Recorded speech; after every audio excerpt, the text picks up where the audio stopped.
Hey, welcome back to Grit Gym. Had a little bit of a faux pas there. I forgot to close the window and I forgot the mic up. So now we're back. We're on for today. We're gonna get ready. We're gonna jump into this. I'm just gonna leave the glasses on for today because I don't know if you guys know why I wear these. I wear these. I don't have corrective. Like I can see just as well here as I can see here. And I don't know if it's placebo or not. I'm very curious how the next few years are going to play out to see if there's this placebo effect. But I do know that I was having terrible migraines. I was just being completely exhausted. And anytime that I did more than an hour's worth of computer work, I'd be like that for the rest of the day. My eyes just would burn and hurt. So someone suggested that I wear filtered goggles is almost what I said. They're filtered glasses and see how it worked. I was like, yeah, sure, I'll try it, you know. And so for $20, all of a sudden, my migraines were gone and my eyes didn't hurt as bad at the end of the day. So that was a really good thing, right? So whether it's placebo effect or not, I really don't care. Works for me. A lot of people get offended by the placebo effect, like, oh my God, no, I'm not so stupid that I would fall for such a thing. Well, placebo effect works, and it works extremely well. Your beliefs are much more powerful than your conscious thought, and it's really silly to have that kind of like intellectual people like to think how smart they are, and that's great and all. Like I think they are smart, but to think that you're smarter than nature is a little bit silly. I think that's where you draw the line. And a lot of people got on that doctor a few years ago. He was basically just doing placebo effect on every one of his patients, almost every one of his patients. It was like 98% of his patients. Now the thing was that when they asked the patients if they got better or not, even though they were so pissed off that he did the placebo effect on them, when they asked him later, they said, yeah, I got better. So like, why do you care? So to me, if it works, I use it. But anyway, today's topic is about how do you get strong without getting injured. This is something that the fitness world just doesn't do very well. A lot of the time, a lot of people are getting injured off of the things that are going on in the fitness industry. And I think that the reason that we really need to stop and look at this is because you should not have a beat up, unhealthy feeling when you get out of your strength and conditioning workout. You should not have that. That should not be a thing. You should feel like you have a little bit left in the tank when you walk out of the weight room. You should not feel like you're exhausted. You should not feel miserable. Maybe every once in a while, you kind of test your limits a little bit, but that's like a 4, maybe 8 times a year sort of thing. That is not something that you do on a weekly or daily basis, like a lot of these people are trying to say in the fitness industry, that you have to be super intense all the time. The thing that I want to get across here is that you can get strong without lifting super intense every day. That your muscles can feel, that you can feel your muscles changing and your body moving better in a short period of time if you do things in the right way, with the right volume, with the right intensity, and the right exercise prescription that's specific to you. And you can own the weight room when you walk into it. Just because you might not know exactly what to do every single time that you walk into the weight room, that probably means that you should get a coach. Like even I get coaches. Somebody the other day, I was actually getting my teeth cleaned. How do they look? I was getting my teeth cleaned, and the hygienist said that she watches all the videos that we do. I was like, hey, that's cool. Thank you. And she said, do you really? Well, let me retract. She watches all the Rachel and Adam show. Every time that Rachel is on the show, she watches us do the show together. So that's the one that she tunes in for. And that's the one that's more about relationships anyway. So I think that one's probably good for her because that's her, maybe TMI on my dental hygienist. But that's that's what she's most interested in her life at this point. But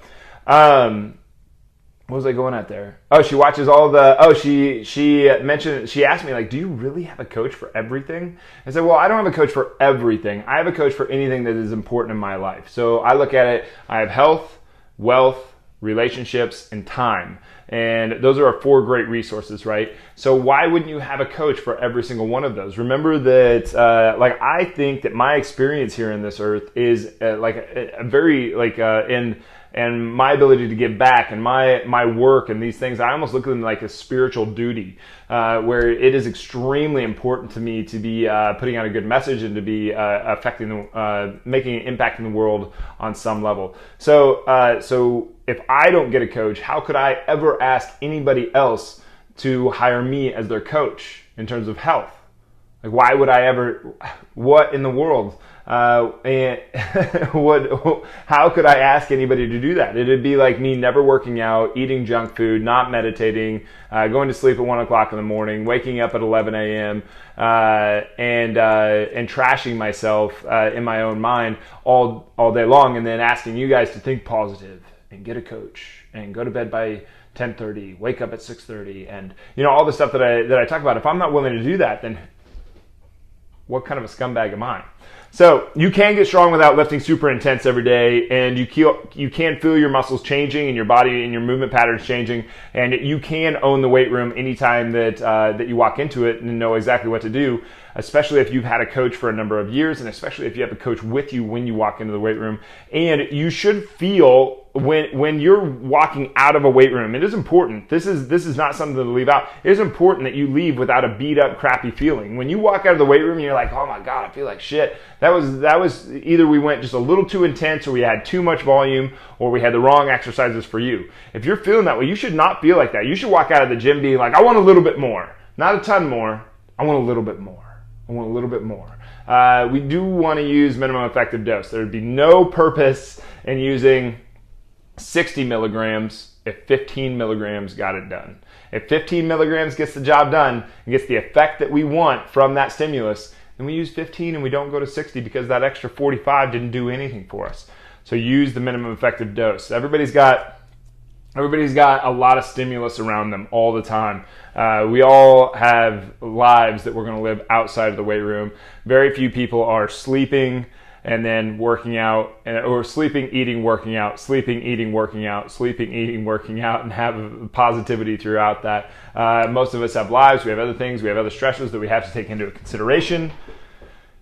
We can't just work out super, super hard every day. And one of the things, it takes a little while to develop that injury. One of the things I have a few theories of why other gyms work the way that they do, and why they get people to pull into them. So, like, why do the Orange Theories, why do the CrossFits, why do the Planet Fitnesses, and you look at the psychology of the whole thing and like why it works. Well, some of it's a new opportunity, and some of it is that they can, once you get someone for 6 to 12 weeks, once you stick with it, anything works for 6 to 12 weeks. You get on any nutrition program, you get on any weightlifting program, you go outside. If you haven't done anything in 6 years and you go outside and you play Frisbee for 20 minutes a day, you will improve. You will get stronger. Your cardiovascular health will improve. Everything will improve just because you went outside and played Frisbee for 20 minutes a day versus sitting on the couch for the last 6 years. You will improve. It doesn't take a genius to improve in the first 6 weeks. What it takes, where it takes an expert, is once you get past that 6 to 12 weeks that you keep on progressing, and that at the end of that 6 to 12 weeks, is your body still optimal? Are we injured at that point? Because I think there's a lot more to this than people are looking at. More people are injured that are in a weight room right now than have ever been. Most of the people, for one, everybody is injured on some level. Like, even if we only take the spine, not the shoulder, not the elbow, not the wrist, not the knees, not the ankles, we only look at the spine, we know that 87% of people walking around have some kind of stenosis. They have some kind of, they have spondy, they have something. They have what am I looking for? A herniation, a bulge. They have something. 87% of people. That means only 13% of the population, and it's probably less than that and getting less than that over time. Well, that's what the research is the research looks like that is the case anyway. That over time, our spines are not getting healthier, they're getting worse. This sitting in a flex position, like I'm sitting right now, in a flex position is not good on your spine over long periods of time. The spine only wants to stay in position for about 20 minutes, and then it wants to get up and move. Well, your spine, I got to retract some words here. The spine does not want to move. Your spine never wants to move. Your spine it doesn't want to be rigid. It wants to be able to move. Like it wants the freedom to do whatever it wants to do. but it's best if it just hangs out and stays stable. But the rest of your body, your limbs and your tissues and all this stuff, they want to move around. About every 20 minutes is when you should move around. That's why sitting at a desk for 12 hours a day, it just wreaks havoc on your spine. But I think that's what's going on, is that these gyms, they can keep people around for 6 to 12 weeks. In 6 to 12 weeks, you can create a relationship. In 6 to 12 weeks, you can create a little bit of a training effect. In 6 to 12 weeks, people are going to get sold on this idea, like, oh my God, this works. And then bam, it just goes and goes and goes and goes, and bam, knocks off. All of a sudden, at 6 to 12 weeks, your metabolism has adjusted. At 6 to 12 weeks, your body has adjusted to what you're trying to do to it. You no longer get that same training effect from the same effort level. And so people are like, well, I'll just up my volume, up my intensity, up my effort, up my focus. But that only works for so long. You can't work out, like, I'll work out more. Well, you can work out for 24 hours a day, and it's just gonna end up injured. It's just gonna end up with an injury. Your tissues cannot take it. It does not work out very well for the person involved. And so what do you have to do? Well, I really think, I've gone through the Move Strong Matrix before. The Move Strong Matrix is, I'm just gonna write strength. I'm doing this wrong, power, speed. So if you can read cursive and you can read backwards, it's like that. So strength, power, speed, and they go in that order. So we need those. Now the thing is, what everybody else does is, I'm just going to abbreviate here. This is what everybody else does. They focus on alactic, glycolytic, and aerobic. Now that's fine and everything. Like, we need those. Those are great. We use those at Grid Gym. We use alactic. We use glycolytic training, and we use aerobic training. Alactic would be like anything that has where we're limiting recovery. So if you go for 20 seconds on as hard as you can with 60 seconds off, that would be a form of alactic training. High intensity training, HIIT, commonly referred to as, is a common form of alactic training. Glycolytic is more like cardio based. It's like what you'd think of when you think like conditioning a football team or wrestling. It's very, very difficult. It's like 30 seconds on as hard as you can, 30 seconds off, 30 seconds on, 30 seconds off. It's going to burn a ton of calories. It's going to get your heart rate to go up and then come back down, and go up and come back down over and over and over again. Is it powerful? Yes, it is the best form of to burn calories that there possibly has ever been. And in 6 to 12 weeks, you get a huge dramatic effect off of this. But only for 6 to 12 weeks, because everything stops after 6 to 12 weeks. Your body adjusts. You are extremely adaptive. Your body is the most adaptive thing that has ever existed on the face of the earth. Humans are adaptive. That's the only reason that we're here. When you read Darwin's hypothesis, and you read Darwin's material, he does not say that the fittest survive. He says that the most adaptable survive. It is not the fittest that survive. It is the most adaptable. All right, then you have O2. O2 is like long steady state cardio stuff. This has taken a hit in the last few years. The thing is, this is extremely powerful. This is extremely important, but you only need 1 day a week of it. You only need to do this for 30 to 45 minutes per week. The entirety of the week. You don't need to go out and run 5 miles every day. So this is where I think that the separation comes in. Speed, strength, power, speed. You have to have strength as your foundation, and then you can gain in some power. And you really should go from strength to speed to power. Like, you should get like 99% strength, 1% speed, and 1%, and then dazzle in the power as you get stronger. But you need that strength up first. The thing that everybody screws up is they think that they're over here in the strength category, but they're not. CrossFit thinks they are. Orange Theory thinks they are. They think they can do their cardio. This is cardio. And we have to look at this as cardio because we are limiting recovery. That's the big thing. Over here with alactic, a lot of people like to think that alactic is strength training, but it's not. Alactic is not strength training. When you do alactic training, you are limiting your recovery. We have to look at it like this, because if we don't, then we're sacrificing our strength gain, our power gain, and our speed gain. And this is just this is a recipe for disaster, because like an extreme version of this would be, you're going to do a heavy squat, and then you're going to run a quarter of a mile and come back and do another heavy squat. Now, did you sacrifice some strength and technique to run that quarter mile to come up and try to squat again? Would you have been better off just waiting the 1 minute or 2 minutes to get a more full recovery to do your strength work again? So this is what the fitness industry is super missing. They need strength, they need power, they need speed, but they think that they're getting it from the cardio thing, and they're not. And this is a big mistake. This leads to injuries. This leads to a lot of big problems. You need strength as your foundation, and then you can build in some power. I did not mention what strength, like strength would be like your deadlifts, your bench press, your squats. Power would be like throwing a medicine ball. In the CrossFit world, would be like doing Olympic lifting. Olympic lifting is a power medium just in general. And just to clarify, we don't use Olympic lifts at Grit Gym because Olympic lifting is a sport. Wouldn't ask you to go play football to get in shape.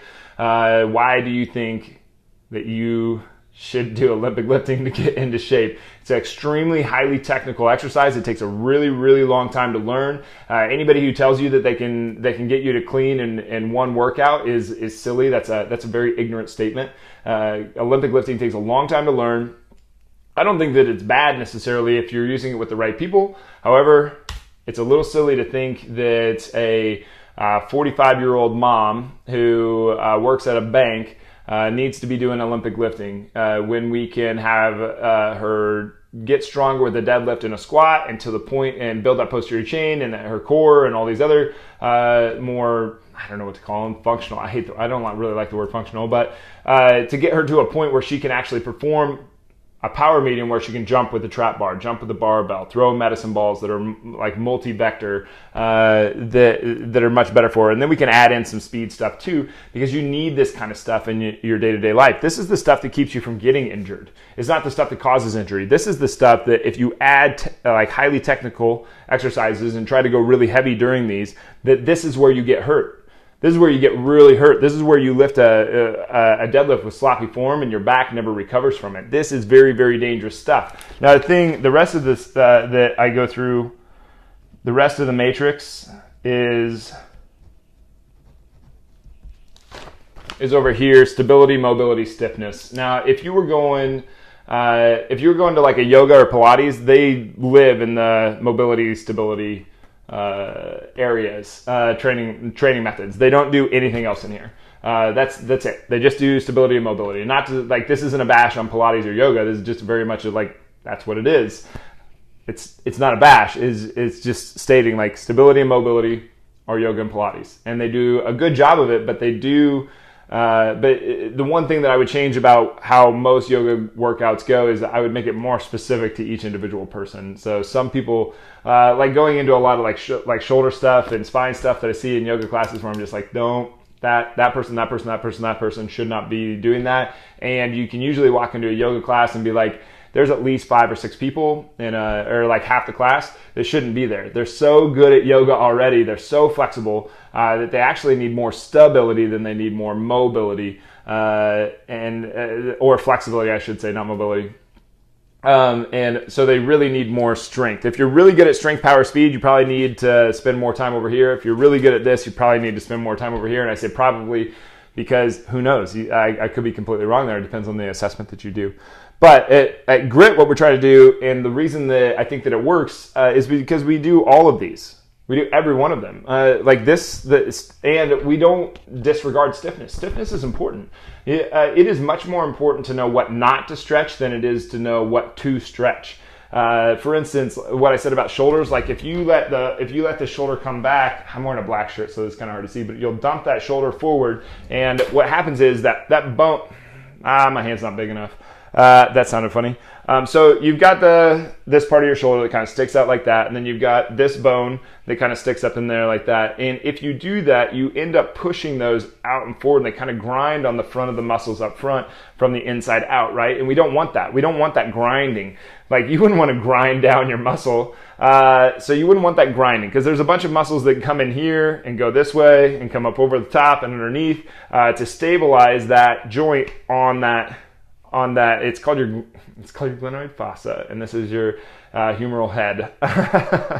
To sound technical and everything, but you wouldn't want, and this is called subacromial space. You wouldn't want that space to get compromised, because that's where you get impingement, that's where you get injuries, that's where you get a tissue health sort of thing, and that's just a really easy one to point at. So stiffness is important. We wouldn't want to get rid of that. Also, something like the stiffness in your spine, like the ability to produce stiffness is very important. We want to be able to produce a lot of stiffness in a very short amount of time. Much of what we use Much of this over here, speed and power, are the ability to react to the stiffness that we can actually impose upon anything external like the floor.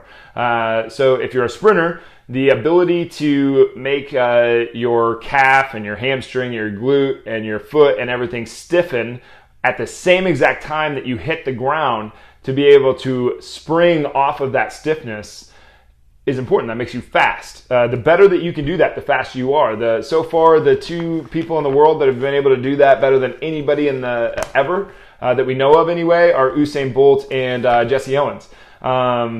I find this stuff with Jesse Owens just extreme. Like if you look up the research on Jesse Owens, he's just kind of an amazing thing because for one, he's before drugs.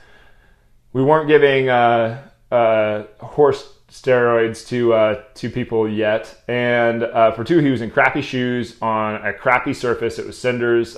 He didn't have blocks. He used to dig a hole down in the ground. Anyway, mathematicians and physics professors, they can look at Jesse Owens and they can try to figure out if he was on today's surface with today's shoes, regardless of training, he would probably be Usain Bolt, who was probably on drugs, and nothing against the guy. Like, he's fast. He worked for it. He earned it. Everybody else is probably on drugs too, but kind of an interesting thing. But anyway, the way that you get strong without getting injured is you use all of these. Use every one of them. So if you were a 45-year-old mom, you'd be pretty even amongst all of these. If you're a collegiate football player, you're going to spend way more time over here, a little bit of time right here, and just enough time right here to just not get injured and to keep up with yourself. But you're going to spend almost all your time. If you're a professional sprinter, you're going to spend almost all of your time right here, very, very little time right here, a little bit of time right there, and very, very little time in these, but a lot of time staying away from things that would take away from your stiffness. If you're a rehab patient, very interested, like this might be interesting. You're going to spend way more time right here. You're going to spend way more time in this category just in general, but you're probably going to spend way more time on stiffness. If you have a back injury, you need to spend almost all of your time on being able to produce stiffness. That's why we go with for almost all back injuries, the stability protocol is a right side curl up, is a bird dog, we might change the bird dog depending on the person, and then some kind of lateral plank. And I really like a lateral plank with a clam where they have to open up their hip to make their glute turn on a little bit more and to take some pressure off of the lateral portion of their core there. But I think what's really going on there is like you're taking away the intercostal so that it's a breather muscle. So if they can't breathe with this breather muscle, they're going to drop their diaphragm the way they should, and things go better. But those are the three. Then past that, we're looking at what we should not stretch and what we should stretch, and we have to do assessment to figure that out, and we have to figure out whether you're a candidate for going to physical therapy or not. But how do you get strong without getting injured? You got to work smart. You got to work really, really smart. And if you're going to work smart, you have to focus. You have to get a foundation of strength. And then you can build power, and then you can build speed. But at the same time, you want to get a foundation here, here, and here. Those are the three spots. I didn't really mean for them to go like that, but that's how it works. So you want to get a foundation of aerobic capacity. You need some kind of aerobic base. When you get a bigger aerobic base, you can get more out of this up here. If you focus on stability up front, mobility, if you're stuck between a rock and a hard place, stability doesn't help you out very much. But we want to focus on stability first so that we can gain mobility. What we're doing here is basically a fancy version of robbing Peter to pay Paul over and over and over again. Rob Peter, so we rob some mobility, or we rob some stiffness in a spot that has a little bit too much stiffness, and then we go in and stabilize the adjacent joint. And then we rob some mobility, some stiffness, and give it some. We go get some more mobility to give it some more stability on an adjacent joint. And over here, your strength, your power, and your speed, you will get way more out of your strength if you do those two things. But that's how you get strong without lifting super intense every day. That's how you're going to be able to make your body feel like it's changing, and your movement patterns are improving. And and doing these in a systematic way will make sense when you're with a coach for a certain period of time. It's extremely important. But the things that you get to do, I think one of the things that I hear often and I get messages about is like, well, this stuff is easy for you, Adam. You enjoy doing this. Or, and I hear this from other kind of fitnessy type people too that are in good shape. And Amber and I were even talking about this weekend with what's his name Gaffigan, where he has that stand-up. He's a stand-up comedian. And he has that skit where he does where he talks about like, you already made it. You're good. You don't, like when you see the really in shape person walking to the gym and he says that he just wants to go over to him and be like, you don't have to do this anymore. You made it. You're good. The reason that I work out and the reason that I do all of this is because it's not optional. I don't leave it as an option. This is something that you're going to want to do for the entirety of your life. You don't want to just pick this up as a hobby. You're doing this for what it gives you in the rest of your life. You can't outsource this. This is to outsource this and be like, well, I don't need this. That would be like saying, asking someone to go to the bathroom for you. There's a phrase I heard the other day is like, don't outsource your lovemaking. I thought that was pretty good. It was talking about relationships. It's like, you wouldn't want to outsource your lovemaking, would you? All right, then don't outsource your health. And I thought that was pretty good. I was like, that's good. That's good. Anyway, when it gets into this stuff, the reason that I work out and the reason I do every day is not because I'm motivated. It's not because I want to. It's not because I enjoy this stuff. It's not because it's like a competition or anything like that for me. It's because the general health of the day-to-day stuff and the way that I get to live my life and the way that you get to live your life and the way that we all get to do this stuff is going to be enhanced because I did this stuff. Not only that, but it's a prevention of the future. So think of how bad it would be if you didn't do all the things that you need to do. How bad your life would actually get at some point. So an ounce of prevention is worth a pound of cure is extremely powerful. Is an extremely powerful statement, and I think more people could use that in their mind. I don't care. Like the thing is, you can always improve from wherever you are. So you can jump on board with the Move Strong program at Grit Gym, and you can go up from there. You can look at it and you can say.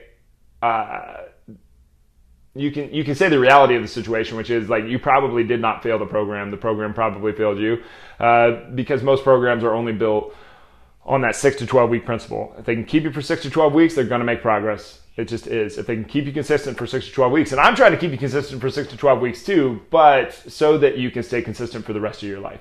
That's the purpose of the whole thing. But anyway, thanks for being here, guys. I hope you guys got something out of this. We really try to only put out like really good content that everybody can get like real tangible factual stuff from, and I hope that you appreciate it. But anyway, I appreciate it when you guys show up and hang out with me for a little bit too, but I have to get to the gym because I got stuff to do.